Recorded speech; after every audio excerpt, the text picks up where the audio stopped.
better not be fooling.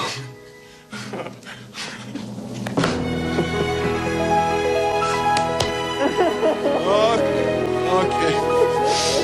Just let it out. Have a good cry. Come on.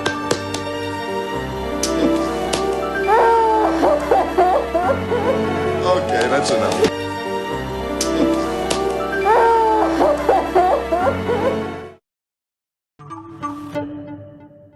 Blazers executives are now speaking at the team's training facility in Tualatin. Let's listen in. My name is Rich Finley, and I run the Rip City Retro YouTube channel, and it's brand new. Click like, share, subscribe. When Joe and the rest of the team and Chauncey called and asked me to come in and help with their off-season plans, I thought it was a joke. And the first thing that I said to Joe, I said, well, what are your plans for building a championship contender around Dame? And Joe said, we'd like to hear your plans. And then I said, well, I mean, right now I don't. And then he goes, no, really, I need to know your plans.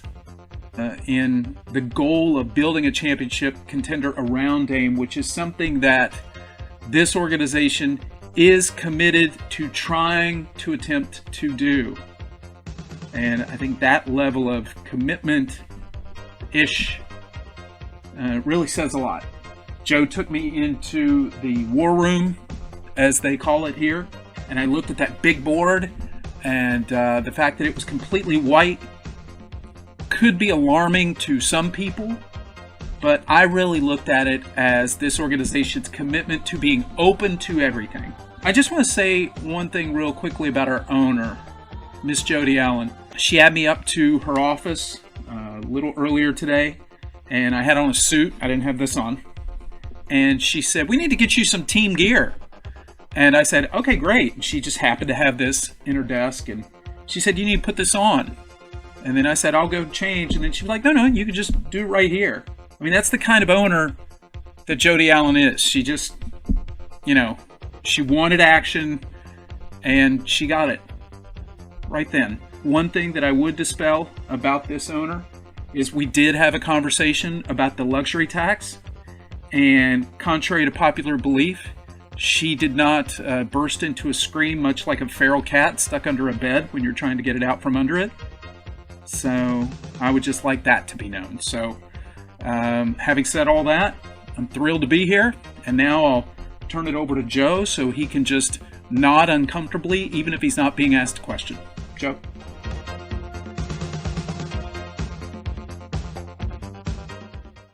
Our goal is to be aggressive this spring and summer. Did our due diligence, made a bunch of different calls, made some offers, and nothing worked out this time. The goal that we set, when I started this job was to build a championship roster around Damian Lillard.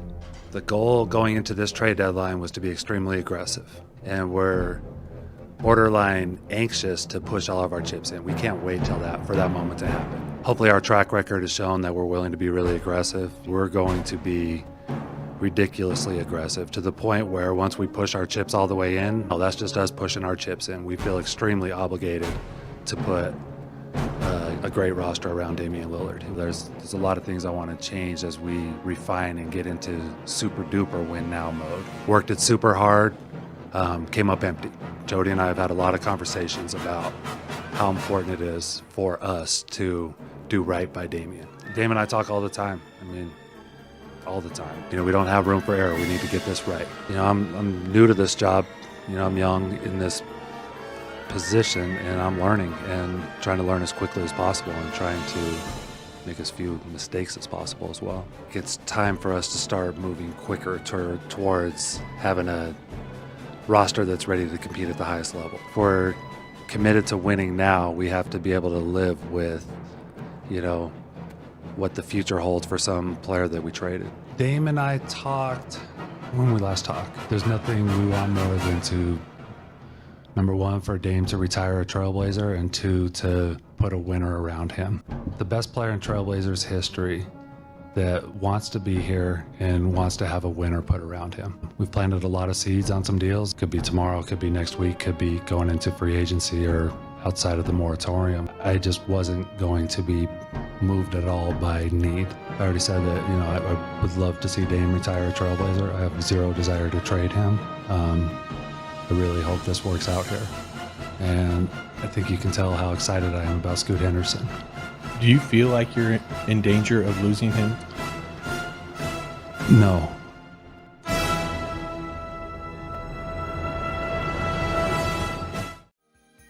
This holiday season, make sure you celebrate the very first year of Rip City Retro and Christmas by getting this first ever Rip City Retro Christmas album. That's right. For the first time ever, you'll get such classic Christmas songs as these. I saw Jody kissing Santa Claus, even as he tried to squirm away.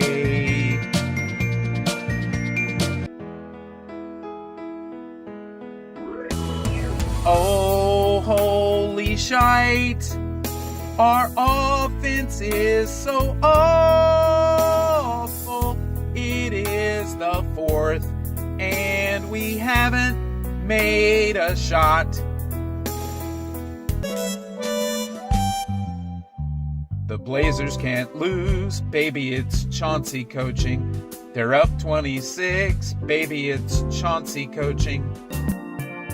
Silent Aiton, no dominating. His play is calm, his future's not bright. It's beginning to look a lot like last year. Every game I watch, we'll be home for playoffs. This will be year 3. Burkhold the brown-nosed reindeer had a very stinky nose, and if you ever smelt it, you would know where it goes. That's right! For the first time ever, you can get a Rip City Retro Christmas just by... Hi, I'm the official, unofficial spokeshuman for the Portland Trail Blazers.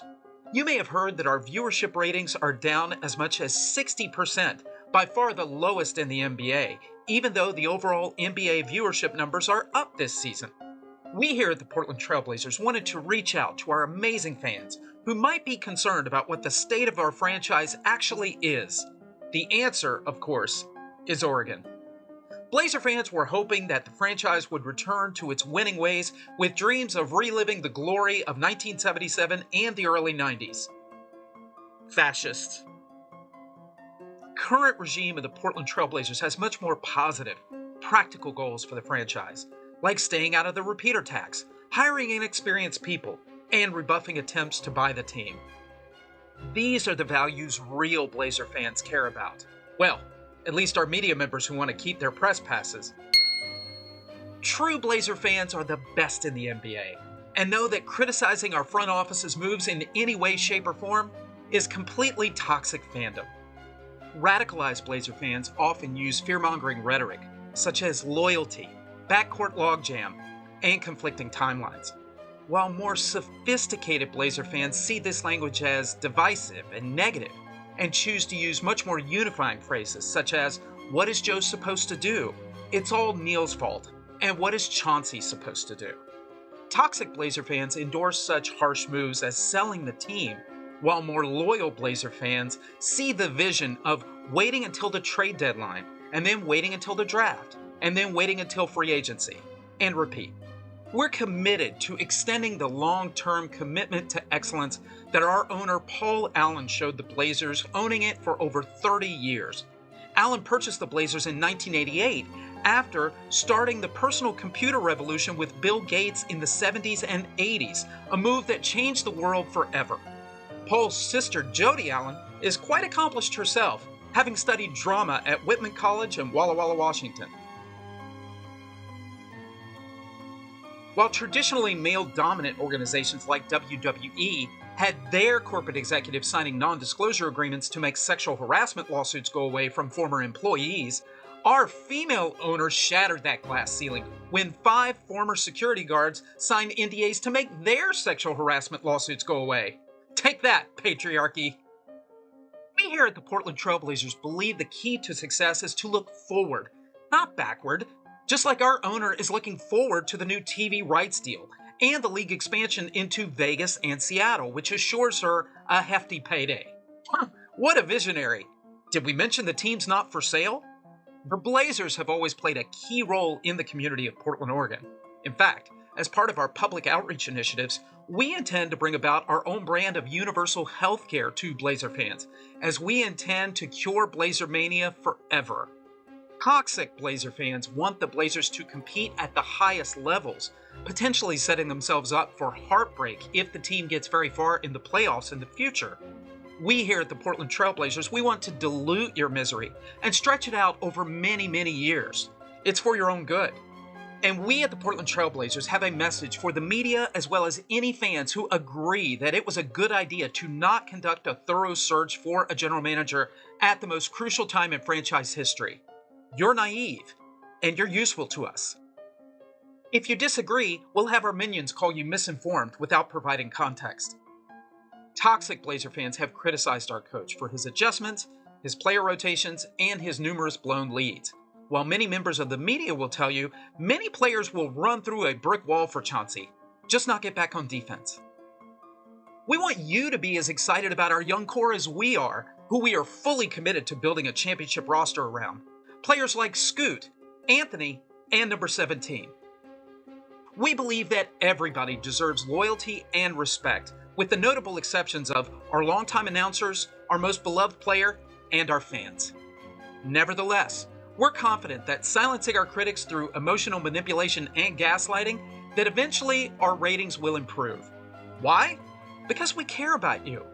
So much so that we're willing to wear you down until you stop your whining and standing on principle and just settle for being a play-in team. Contender.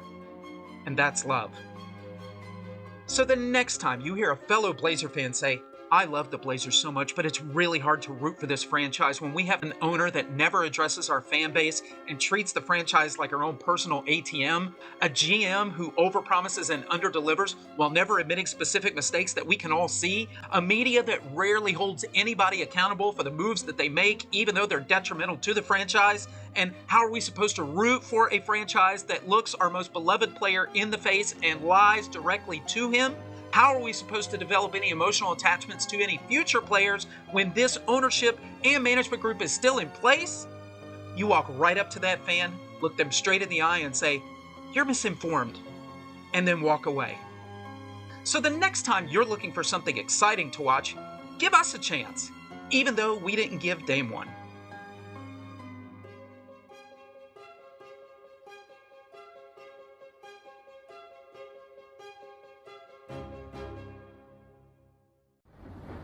Did our due diligence, made a bunch of different calls, made some offers, and nothing worked out this time. Sometimes you just don't find the deals that are there that make sense. Our goal is to be aggressive this spring and summer. As far as free agency goes, we're confident that we can go out and be competitive in our recruiting. Trade deadline 2023 is over with. This one was unique. The goal going into this trade deadline was to be extremely aggressive. Worked it super hard, came up empty. So from there, hopefully our track record has shown that we're willing to be really aggressive. I think, I said this last year at the trade deadline. We went after some guys, couldn't get them. You won't see from this group a lack of trying. We're going to keep working. We're not disappointed. We're positive about our ability to get things done. We're confident that we can go out and, win some free agent recruiting battles. Quick review of the trade deadline. Very content with how it went. Yeah, received lots of offers. I think it did make it somewhat more difficult to pry from us because we are happy with who we have and where we're at. Joe, since December 3rd, 2021, do you feel like you've done a good job? Yes. Okay, thank you for coming. Trade deadline 2025 has passed. I would say we got fairly close on a few things, but there were a few that made some sense for us and we thought for the other team, but just didn't happen. Aggressive-wise, we're always trying to be really aggressive. You know, I was probably a little more active than I was expecting. The goal going into this trade deadline was to be extremely aggressive. We had identified several... Then put your little hand in mine. There ain't no hill or mountain we can't climb.